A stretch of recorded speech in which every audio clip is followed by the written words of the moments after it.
Senga kulannama embeera mu ddwaliro bamututte nga biwala ttaka ogenda kuba ng'obifuna mu maaso awo. Jennifer Furufiga ate ye avuddeyo n'abuusabuusa obulwadde bwa Senga kulannama mbu mukwano ayinza okuba yeekoza kale bw'abanga mulwadde bagamba nti balina ssente tebaalivuddeyo okukaabirira abantu n'ebibeera byonna ebisingawo ogenda kuba ng'obifuna wano ku Sylvia News Extra. Mugamba mutya mwasibye mutya abantu bange, kansuubira nti muli bulungi ba mikwano ng'enkola yaffe.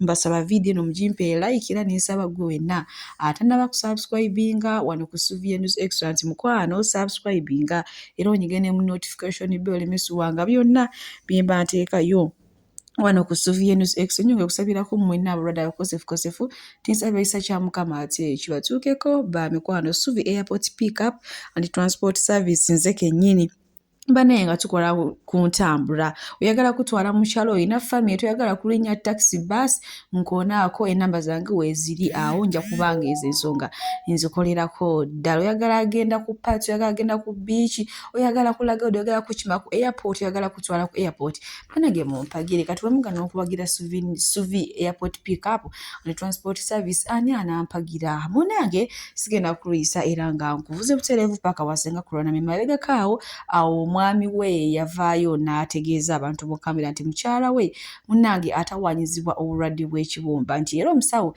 yamugambye abuuzayo ennaku 9 gy'emyezi 3 ave mbulamu bw'ensi eno. Kati nno Furufiga ne Senga kulannama bamaze akabanga nga beeyisaamu eggaali era nga wenjogeerayo Furufiga avuddeyo n'abuusabuusa obulwadde bwa Senga kulannama naye nga ye Senga kulannama baamututte mu ddwaliro embeera si nnungi n'akatono. Babbi abantu ne batwala abantu e Bulaaya ssente zibaweddeko. Omuntu akola ebijja ebyakawumbi tunda amalaalo ogende bakujjanjabe, tunda ebyawongo by'oyina bakujjanjabe. Abantu ujjo balaga nti olina ssente buli mwezi ozimba ennyumba, buli wiiki ozimba ennyumba, twagamba ennyumba ze bakubisaako ebifaananyi n'ogamba nti zizo. Abaana be weepaatikako mu bugwa abazaala nga si babo. Katonda bw'ate bw'aseeteza ensozi ne zitamanya. Bw'oba osobola okuzimba amalaalo g'ogamba ag'akawumbi okujjanjaba kwe kugaana. Kati emyezi 3 ezinaggwako nga tofudde. Emyezi 3 eginaggwako nga tonnafa. Nga abantu ato bagamba nti munna it's okay. Emyezi 3 eginaggwako nga tonnafa.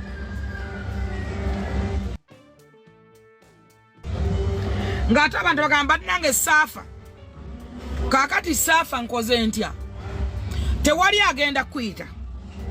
Ekikutawanya kiri kimu kya jjajja oyo omusajja gwe bayita Lumina Mayengo. Lumina Mayengo yava nti ye president w'abasawo mbu alina abantu bangi muzeyi n'amuwa ssente n'emmotoka. Ebintu yali yabigobadda myaka ndowooza ng'ena. Ssente ze bamuwa miliyoni 5 ze zikutawaanya ze zikusudde eddala owulira jerase. Akola malaalo ga kawumbi 225. Sandi kirowoozezza. Azimbira n'abaana batannazaala amayumba n'obeera nga atooka 225. Mulabye nabagamba nti omubi adduka nga tewali amugoba. Oyagala tugamba nti oyagala Kyagulanyi oba olekana bakuyita okola eki? Ogattako ki? Ogenda kukola ki? Ngamba ngokola competition ku Mama Fina. Furufiga ye munange bw'atyo bw'avuddeyo ate n'alangira biyitirivu nnyo Senga kulannama.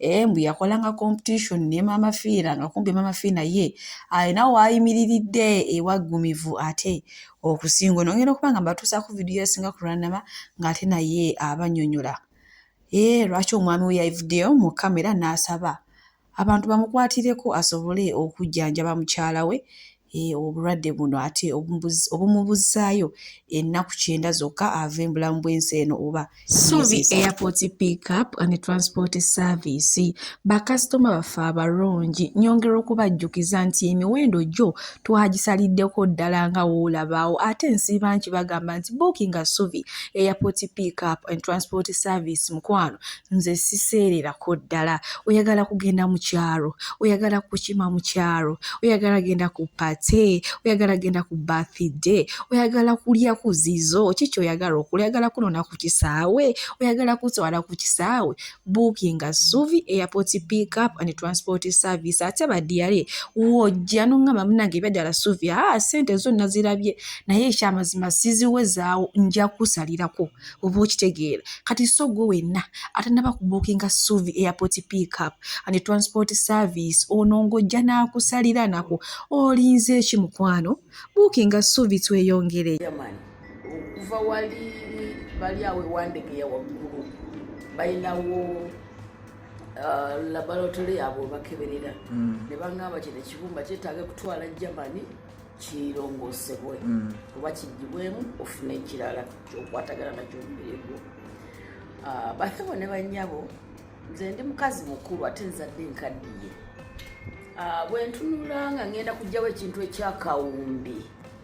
ekyakawumbi ng'ate abaana bange bakyetaaga obusobozi oluusi ku bye nnina ntera okukaayana ennyo n'omwami wange nambuuza nti gwolowooza ssente oba ebintu ebiramu ffe tuli ku byabakitafu oba ku byabanyaffe obulamu bwo bwe businga ne mugamba nno ati lisiti nfe mbonyebonye n'obulwadde emyaka gyonna basaba ne bannyabo nze nali sifaanana bwe nti yensonga lwaki mumpita ow'emyaka 7 naye nga ne gwenzirako ogwokusatu tannagiweza emyaka 7 kakati obutwa buno bunkosezza ate bw'oba toyita mu peni ya muntu nga tasobola gikwazikamu tosobola giwulira nga nakwazise mu peni gyempitiddemu emyaka egyo gyonna oyinza okunsaasira nze gwe mulaba abasawo babadde bakola omulimu gwabwe ne banzijanjaba mu butuufu ne mpulira nga nteredde nensobola n'okuzaala omwana naye buli lwozaala omwana ng'ekiwumba kittuka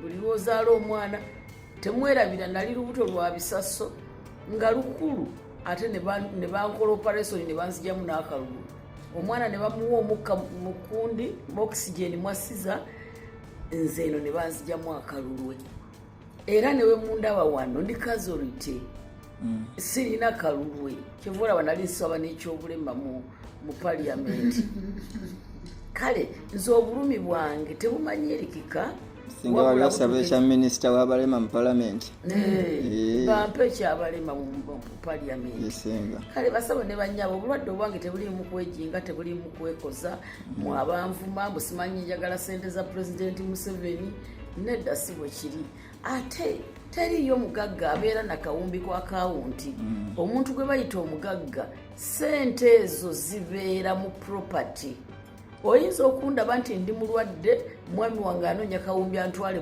mu ddwaliro naye ate ekizimbe kitambula olwaleero akedde kugula half trailer ekizimbe kitambule kuba bali mu kuyiwa flo yakubiri otegedde ffe tukyayina abaana abato ab'okulabirira ate bwe naafa agenda balabiriza ki okugjawo buli kimu tulina ettaka lye tusazeewo tujjewo teririiko kintu kyonna ettaka eryo liri Kakooge ate ddala liri ku nnyanja wano Nakabugo ku Serena era yeetaaga liri tufunye omulala agenda oddigula ery'e Nakasongola Kakooge naye ery'e Nakabugo wano ku nnyanja ekigo ku Serena awo wennyini wansi tetunnafuna aligula tulitunda $2,500,000 era alyetaaze tweyune tulikuwe ngende mu ddwaliro nfuna obujjanjabi naye ennyongero bakakasa teri mugagga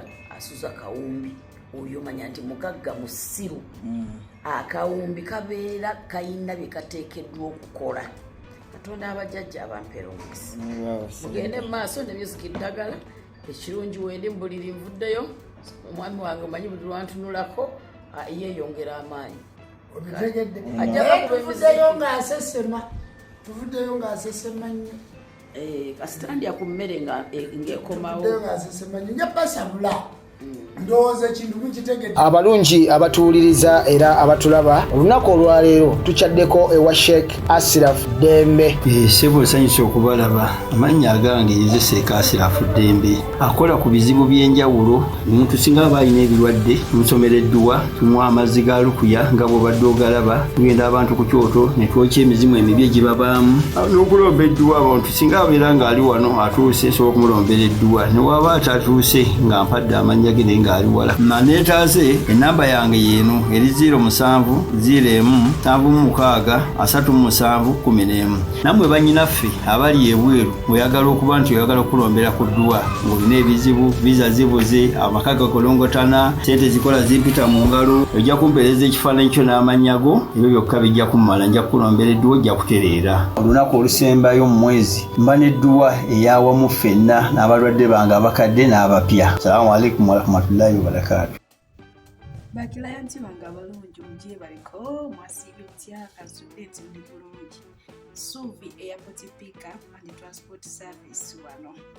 Bannange nsobola okwebaza buli kilayanti yenna eyampagidde yavuddeyo n'agamba Suvi nze sigenda kukozesa ntambula ndala yonna ng'eyiyo eri. Bannange mwebale wonna we mwajje Mukama nsaba abaddizeewo naye ate era mweyongera okujja. Nabagamba mmwe bange siinayo bantu balala bonna, so kati bw'otawagira Suvi Airport Pickup and Transport Service mba simanyi kiki mukwano kyoliko. Booking atambula nange ate nze nabagamba siseera beeyi yansiko siseererako ddala. Enamba z'essimu eziri awo ziri 2 zokka, emu ya WhatsApp. Nze essaawa zonna zonkoneddeko, oba 8 gwa kiro, oba 8 gwa misana, oba budde busaasaana, oba matumbi ga budde, nze mba nja kwogera naawe ekiseera kyonna wogambidde zino njagala kutambula na Suvi, oba ogenda kunfuna okiteekedde. Ekintu ekyo ziri 2, emu ya WhatsApp, endala okubako obi direct call. Nabagamba tutambuza abantu bonna. Oba ogenda ku kisaawe ng'olwo oba ova bweru, bamaama abakulira ebweru, bataata abakulira ebweru. Bannange Suvi Airport Pickup and Transport Service mu booking agenda kutambuza bulungi essaawa zonna z'oba otuukiddemu. Ekikulu mazima kasita tukwatagana bulungi ez'abantu bonna benkoze nabo. Singa basobola okuvaayo ne bababuulira, bandibadde bababuulira nti mukwano kwata nabakozesa Suvi Airport Pickup and Transport Service mukwano basimanyi kyoliko. Oba oyinza okuba ng'ogenda mu kyalo ng'oyaga ogamba nze nakuwa baasi, nze nakuwa takisi, awo balwisa mu kkubo teweeyagala, ogenda bakunyiga. Oba oyina famire, oba oli wekka, oba oyagala genda ku biiki, oba oyagala genda ku pati y'abaffe, yonna gy'obeera oyagala okugenda. Nze kasita oŋŋamba wali wonna mbaawo. Nabagambye temwekwasiza kya ssaawa, oba ssaawa mmeka oba ssaawa mmeka, nze mbeerawo. Wabula okuggyako nga bano ababeera bava ebweru ayinza okukubira n'akugamba nze oba flight yange etuuka ssaawa 9, flight yange etuuka ssaawa 4. Ate oluusi ng'agenda walangi eyo Soroti, ng'agenda ng'eyo Mbale, agenda ng'eyo Masaka, awo tuba tufunayo woteeri mw'osula, ate obudde ne bukya ne tugera ku makya ne tusobola okweyongerayo oba mw'ofuna. Kati omuntu omulungi bw'atyo nga Suvi, ekisooka siseera emiwendo weegiri awo. Ntera nnyo okufuna abantu nga bagamba ate era baffe munnange ffe ekyalo kyaffe oba ekitundu kyaffe totutaddeeko. Bannange gwe kyolina omanyaze buli muntu yenna mutwala oba waawa n'ogamba nti ogenda Kenya nga ovuga buvuzi sikirina mbuzi, ogenda ogamba nti oba olagala odda oba Tanzania oba wa gwe kasita osalawo n'okozesa Suvi Airport Pickup and Transport Service. Ebyo byonna tuba tugenda bikolerako ddala bulungi nnyo, otuuke bulungi. Nze oba ompadde baana bo, oba ompadde jjajja, oba ompadde ssenga, oba kojja, oba maama, yenna nze ze nsonga bwe kasita tukwatagana bulungi ojja kunneebaza madda oba munfuna. So mumpagire ba mikwano, wagira Suvi Airport Pickup and Transport Service oba mukitegeera emiwendo weegiri awo ate osobola okujja n'oŋŋamba nti munange zino ssente sikola ki siziwezaawo naye nina bwezi ne bwezi bintu byakuteesa omanyi bagamba gye bazireegera si gye zivugira era tuba tusobola okujja ne tuteesa era ekintu ne kivaayo bulungi nnyo nnyini.